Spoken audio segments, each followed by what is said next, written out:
આવે ત્યારે કસ્ટમની એક પ્રોસિજર હતી સ્ટાન્ડર્ડ, એક સિક્કો મારે લાલ કલરનો કે આ બાઉન્ડ્રી અમને માન્ય નથી, એટલે પરદેશથી હમણાં સુધી તો એટલાસ પણ આયાત નતા કરવા દેતા. આ લિબરલાઇઝેશન છે ને 1991 પછી પરદેશથી એટલાસની બધું આપણે ત્યાં આવવા માંડ્યું, કારણ કે ઓક્સફર્ડ ને બધા લોકો આ સીમા વાપરે છે, આ નથી વાપરતા. કોઈ પણ પરદેશી એટલાસ, આ હું ભૂલી ગયો, મારી પાસે 2-3 સારા એટલાસ છે, હું આ લઈ આવ્યો.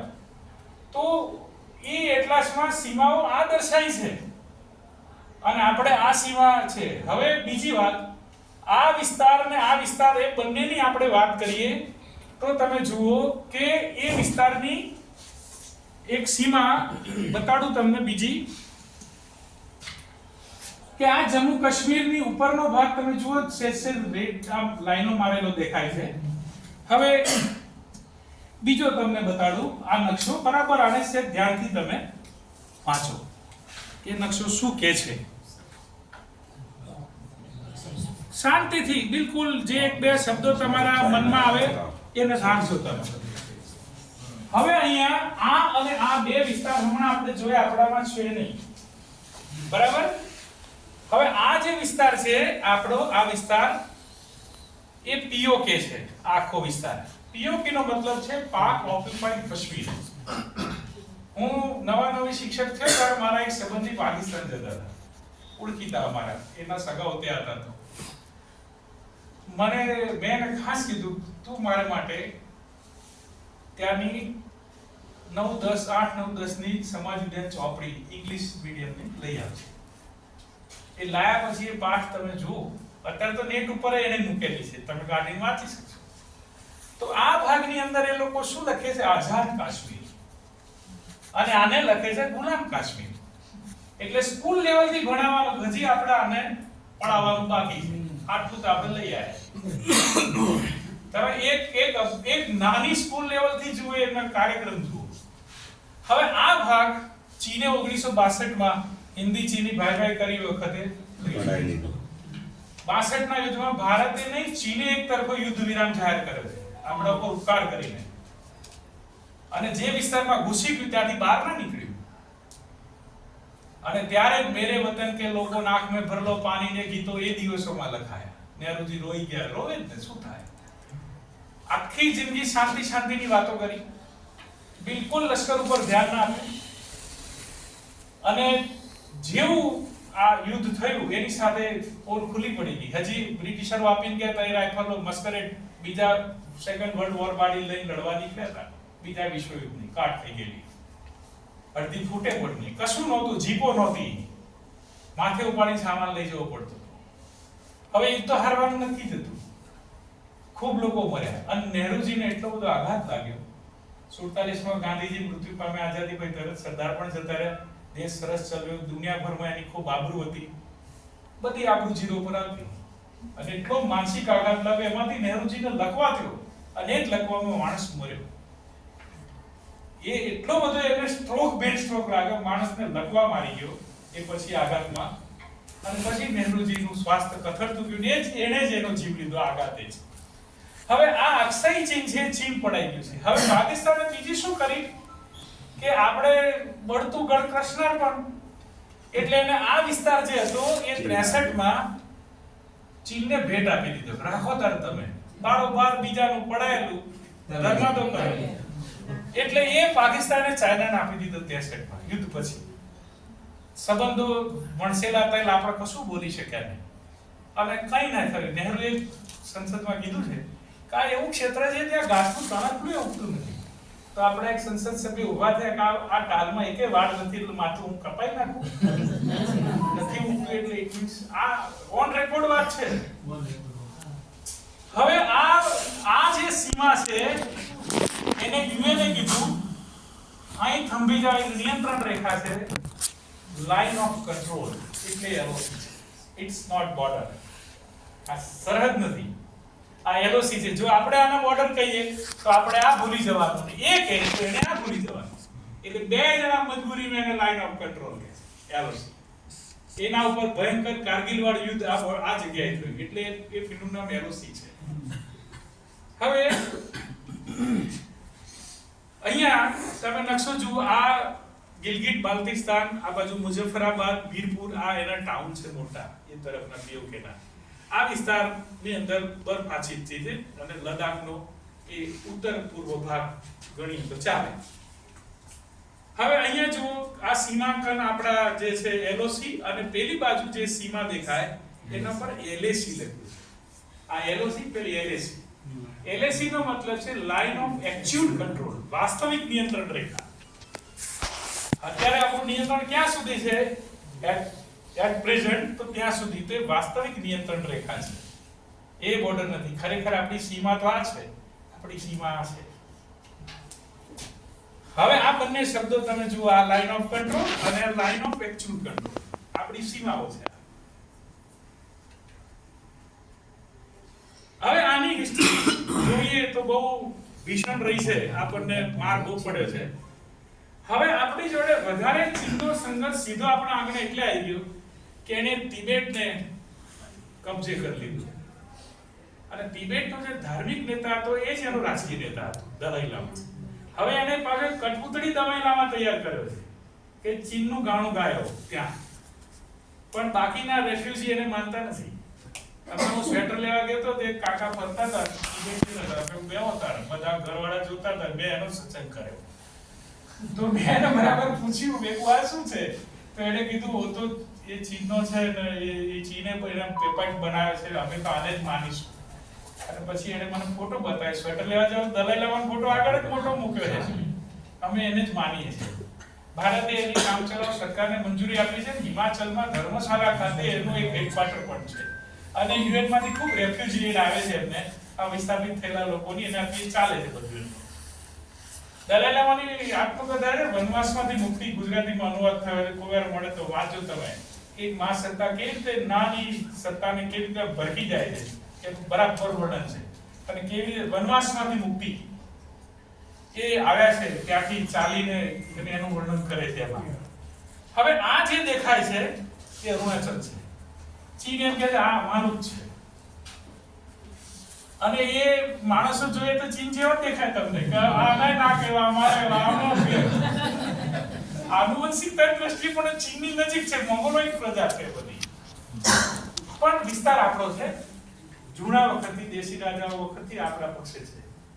હવે ચીન શું ચાલાકી કરે છે?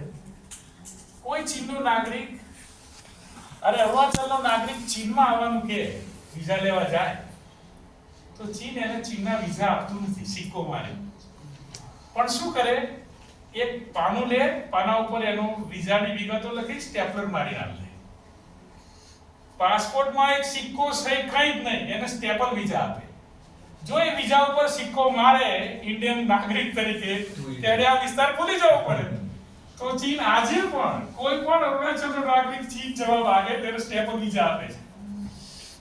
બીજી વાત, આપણા વડાપ્રધાન તો કોઈ ત્યાં જાય ત્યારે બહુ દુખે છે પેટમાં, અને એ વખતે એનો વિરોધ નોંધાય છે આંતરરાષ્ટ્રીય સ્તરે પણ.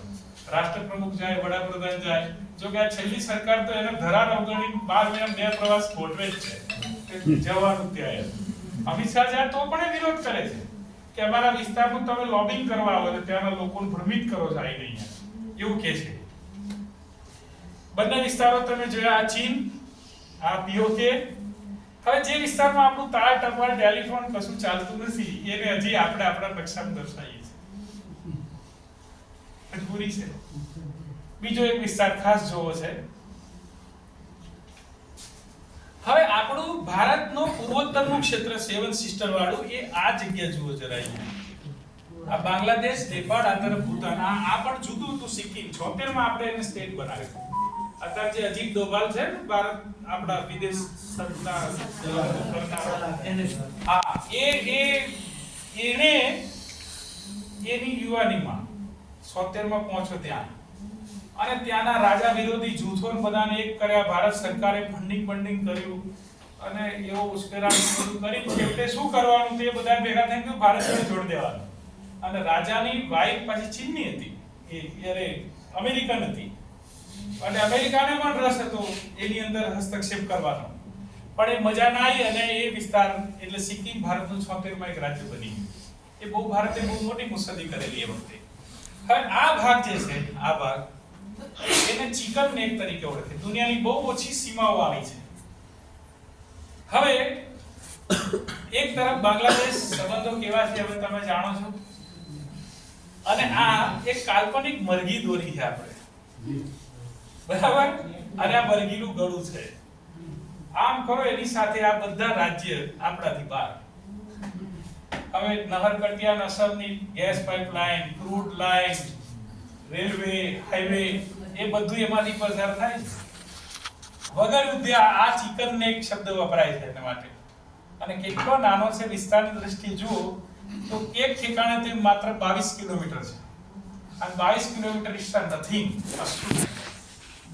યુદ્ધ જ્યારે ભીષણ ફાટી નીકળે ત્યારે બે બાજુથી કાંઠા થઈ 10-10 કિલોમીટર આવે તો પૂરું થઈ જાય. વચ્ચે 2 કિલોમીટર આમ થાય નાહી જાય ભીષણ સંગ્રામ. તો આ આપણી જે સીમા છે એ બહુ જ વિચિત્ર સીમા છે. અને આપણી આ જે લાઈનનું અંકન કર્યું હતું એ એકચ્યુઅલી મેકમોહન લાઈન શબ્દ કોઈ પાસે સાંભળતા હશે, એનું એક કાર્ટોગ્રાફરે કરી હતી. આ બાજુ રેડક્લિફ લાઈન છે જે પશ્ચિમ સીમા છે. પણ બંને સીમાઓ બહુ વિવાદાસ્પદ રહી છે, અને સીમાઓનું અંકન થતા ભૂગોળને આધાર બનાવી કે કેટલાક ગામો મુસ્લિમ બાહુલ્યવાળા હતા તે છતાં એને ભારતમાં મૂક્યા છે, કારણ કે વચ્ચે કોઈ નદી અથવા એવો એરિયા હતો કે એની કનેક્ટિવિટી નહોતી. એટલે એને વહીવટી સરળતા ખાતર પેલી બાજુ એવા કેટલાક મુસ્લિમ બહુમતીવાળા ભારતમાં પણ આવ્યા છે. કેટલાક ગામો એવા છે જેની જમીનો પેલી બાજુ જતી રહી છે. આજે પણ બીએસએફ પાસ કાઢી આપે છે અને ખેતર ખેડવા માટે. પાકિસ્તાનથી પણ આ તરફ એવી રીતે ખેતર જોતવા માટે લોકો આવે છે. પેલા ખુલ્લી બોર્ડર હતી તો ઢોર આવી જતા હતા. તો આજે એક નવી વાત આપણે શીખી, નાનો સ્વાધ્યાય કર્યો, અને જમવાનો તમારો સમય 1:15 થઈ છે. બસ એ સમય જવાનો છે. હું બિલકુલ બિફોર 1 મિનિટ મેં પૂરું કરી દીધું.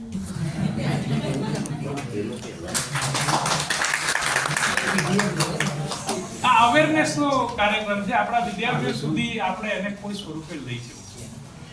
અરે મને આવડે એવું પૂછજો ભાઈ, યાર બહુ ના આવડે પ્રશ્ન નહીં. હા એઝ અ જ્યોગ્રાફી ટીચર બાળકને એ રીતે ટ્રીટ કરીએ કે એને ડર પેદા કરીએ એઝ અ ઇન્ડિયન. એ રીતે ડર કે એ ઇન્ડિયાની સેવા કરી શકે.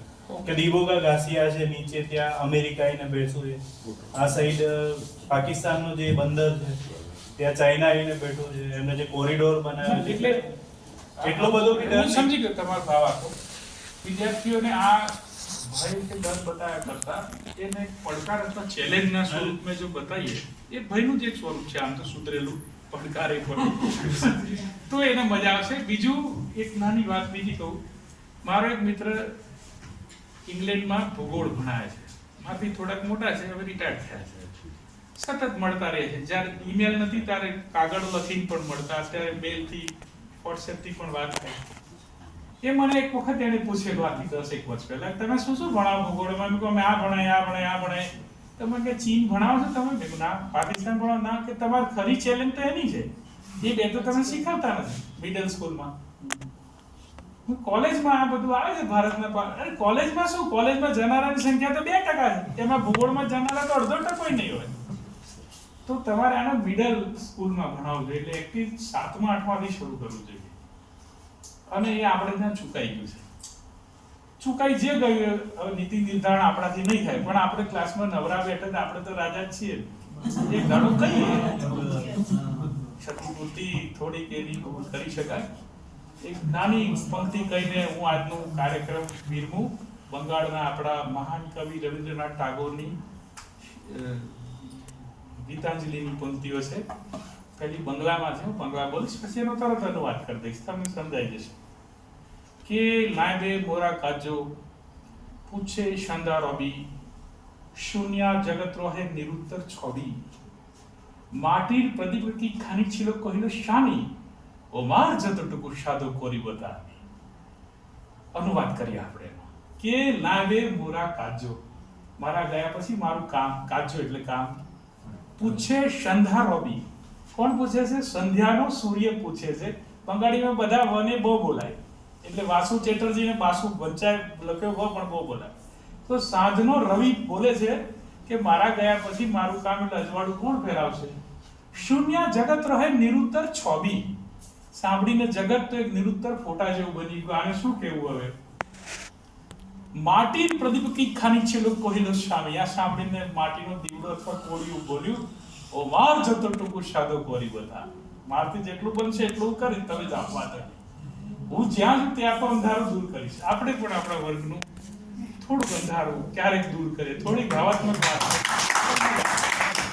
ચલો ફરી મળશું ક્યારેક. આ પહેલો જેવો વર્ગ છે જેમાં હું 2 વાર આવ્યો.